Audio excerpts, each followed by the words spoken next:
Le RSI, ou si vous voulez faire chic, l'indice de force relative. Le RSI est l'un des indicateurs de trading les plus populaires. Si vous avez la moindre idée de trading, vous en avez entendu parler. Livres, sites web, vidéos, il y a des tonnes d'informations sur cet indicateur précis. Bon sang, même votre oncle Rob en a probablement entendu parler, mais cela dit, 99% des gens l'utilisent de complètement mal. Par exemple, si je devais deviner, vous avez probablement utilisé le RSI pour détecter les zones de surachat et de survente.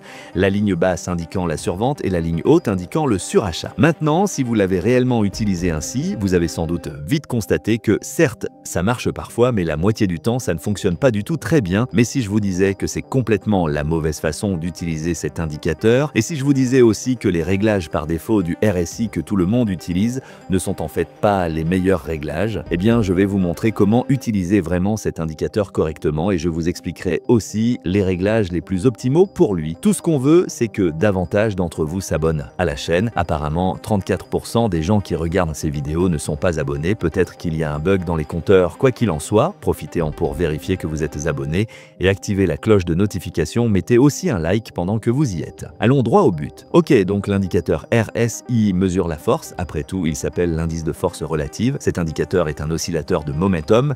Il mesure la vitesse et la variation sur un nombre défini de barres et oscille entre 0 et 100. Donc voilà le problème que la plupart des traders rencontrent. Ils placent le RSI sur leur graphique et l'utilisent pour des stratégies de réversion à la moyenne, par exemple surachat et survente. Alors, si le RSI évolue comme ceci, le trader moyen considérera cela comme survendu, donc il entrerait en position longue ici, mais ce n'est pas parce que quelque chose est entre guillemets survendu que ça ne peut pas devenir encore plus survendu. Il y a donc un défaut évident dans ce mode de pensée, mais ce n'est pas complètement faux. Il suffit de le perfectionner. Voici le graphique RSI. Si on applique la méthode classique, on obtient 5 signaux et si vous regardez de près, 4 de ces 5 signaux étaient des trades perdants. Maintenant, chaque indicateur émettra toujours des signaux faux. C'est comme ça que marche le monde. Je sais, c'est triste, mais notre objectif est simplement de limiter ces faux signaux pour qu'il y en ait moins afin d'obtenir plus de signaux gagnants. Une manière que j'ai trouvé d'y parvenir avec le RSI est de faire quelques ajustements au réglage. Précisément, pour cela, allez dans les réglages du RSI. Les paramètres par défaut sont 70-30 pour les zones de surachat et survente. J'aime changer ces valeurs en 80-20.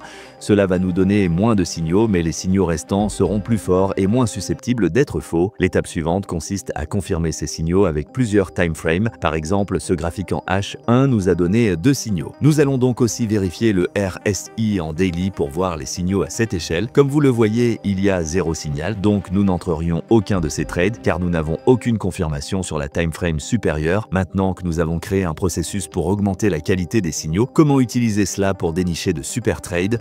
Nous sommes en M1, le prix fait un mouvement parabolique à la hausse et le RSI entre en zone de surachat. Un bon signal pour entrer en short. Mais ensuite, on fait ce dont nous parlions plus tôt, on passe à la timeframe suivante, le M5. Ici, le RSI n'a pas atteint la zone de surachat. On attend donc encore.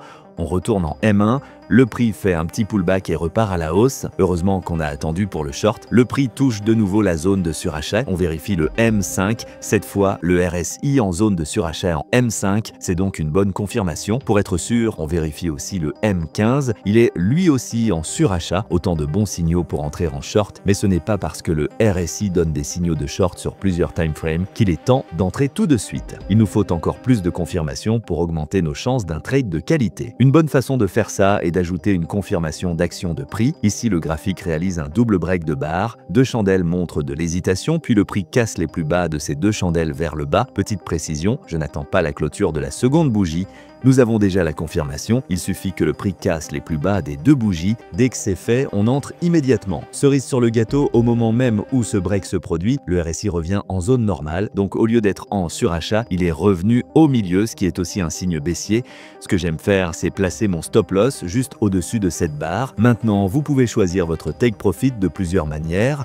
Personnellement, j'aime procéder ainsi. Dans l'onglet indicateur, sélectionnez le VWAP. Le VWAP sur notre graphique est ici. Je prends des profits partiels, disons 50% de ma position quand le RSI revient à sa ligne médiane. Ici, j'aurais pris des profits partiels parce que le RSI était revenu au milieu. Puis, je prends le reste de mes profits quand le prix revient au VOAP. C'est donc une excellente façon d'utiliser correctement le RSI dans les zones de surachat et survente, comme tout le monde aime le faire, mais ce n'est pas ma façon favorite de l'utiliser.